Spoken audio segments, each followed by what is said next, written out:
Penyelamat di ujung tanduk, diplomasi Kiai Saifuddin Zuhri membela HMI. Tapi yang membela HMI supaya tidak dibubarkan juga termasuk Saifuddin Zuhri, NU. Waktu itu Menteri Agama sekaligus Sekretaris Jenderalnya Partai Nahdlatul Ulama. Waktu itu bapaknya Lukman Hakim Saifuddin Pak Anhar ya.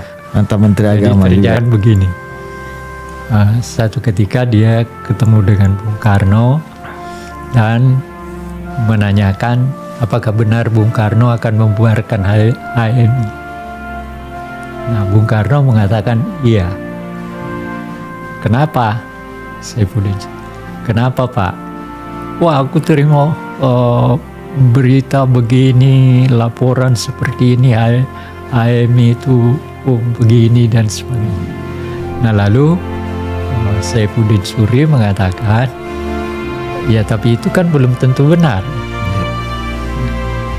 Nah, tapi kelihatannya waktu itu dalam pembicaraan itu kelihatan Bung Karno agak ngotot mau membubarkan.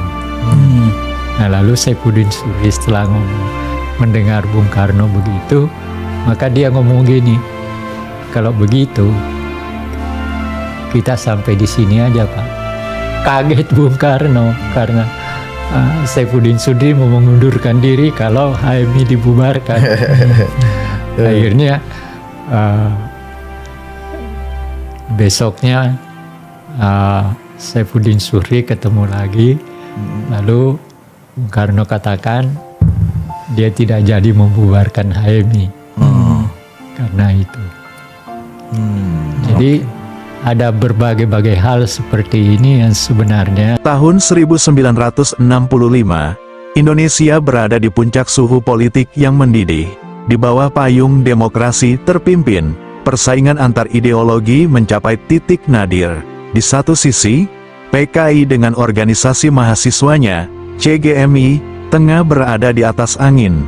Di sisi lain, Himpunan Mahasiswa Islam atau HMI, menjadi target utama untuk dilenyapkan dari panggung sejarah.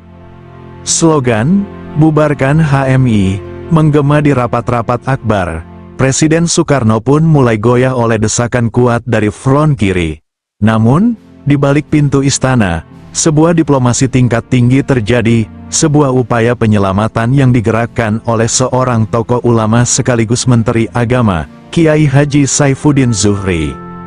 PKI menuduh HMI sebagai anak kandung Masyumi, partai yang telah dibubarkan karena dianggap terlibat pemberontakan PRRI. DN Aidit, pemimpin PKI, bahkan melontarkan tantangan provokatif kepada anggotanya, kalau tidak bisa membubarkan HMI, lebih baik pakai sarung saja. Tekanan ini membuat posisi HMI sangat terjepit. Bung Karno pun memberikan sinyal kuat dalam berbagai pidatonya bahwa organisasi yang menghambat revolusi harus disetrika dan digilas.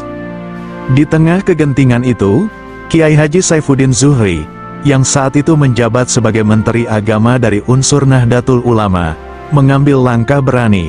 Beliau sadar, jika HMI bubar, maka kekuatan pemuda Islam akan lumpuh dan keseimbangan politik akan timpang ke arah komunisme. Dalam bukunya, Berangkat dari Pesantren, Kiai Saifuddin menceritakan momen krusial saat ia dipanggil Bung Karno ke istana. Bung Karno bertanya dengan nada menguji tentang rencana pembubaran HMI. Saifuddin, bagaimana pendapatmu kalau HMI aku bubarkan saja? Kiai Saifuddin tidak langsung membantah dengan keras. Beliau menggunakan pendekatan psikologis dan logika, bapak anak. Kiai Saifuddin menjawab dengan tenang namun tajam. Beliau berkata kepada Bung Karno, "Bung Karno, HMI itu adalah organisasi mahasiswa yang berasaskan Islam. Jika Bung membubarkannya, Bung akan dianggap memusuhi umat Islam. HMI adalah aset revolusi yang masih bisa dibina. Kalau ada individu yang salah, tindak individunya, bukan organisasinya." Beliau menambahkan argumen yang memukul telak. Jika HMI dibubarkan, maka tidak ada lagi penyeimbang bagi organisasi mahasiswa kiri. Hal ini justru akan membahayakan posisi Bung Karno sendiri di masa depan. Kiai Saifuddin menjaminkan dirinya dan institusi Kementerian Agama untuk membina HMI agar tetap searah dengan garis revolusi Bung Karno. Logika Kiai Saifuddin berhasil menyentuh sisi rasional dan emosional Bung Karno. Bung Karno sangat menghormati integritas Kiai Saifuddin. Tak lama setelah diskusi-diskusi intens tersebut, dalam sebuah pertemuan dengan tokoh-tokoh mahasiswa, Bung Karno akhirnya menyatakan, HMI tidak dibubarkan, tapi harus dibina agar menjadi progresif revolusioner. Keputusan ini menjadi tamparan keras bagi PKI dan memberikan napas baru bagi keberlangsungan HMI. Sejarah mencatat, keberanian Kiai Haji Saifuddin Zuhri bukan sekadar membela sebuah organisasi, melainkan menjaga marwah pendidikan dan pergerakan Islam di Indonesia. Tanpa diplomasi dingin sang Kiai, wajah sejarah mahasiswa Indonesia mungkin akan sangat berbeda hari ini. Satu pelajaran berharga, di tengah badai politik, ketenangan dan argumen yang jujur adalah senjata paling ampuh untuk menyelamatkan masa depan.